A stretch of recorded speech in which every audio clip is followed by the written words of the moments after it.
Hello! Today is May 12th, and the bird of the day is the brown-headed cowbird. Common all over the U.S. Brown-headed cowbird. Malothrus otter. Common in open or patchy woodlands in breeding season, usually in small flocks and often with blackbirds. Forages for seeds and invertebrates on open ground.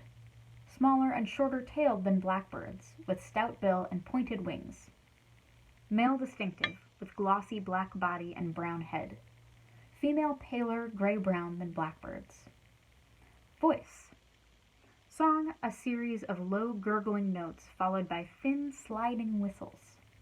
Call, a hard rising rattle.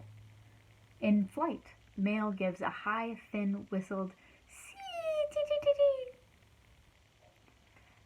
And the funny thing about brown-headed cowbirds is that the females will not make their own nests. They just lay their eggs in other birds' nests and let other birds raise their young for them. So that's a fact about brown-headed cowbirds. Brown head, black body. Happy May 12th.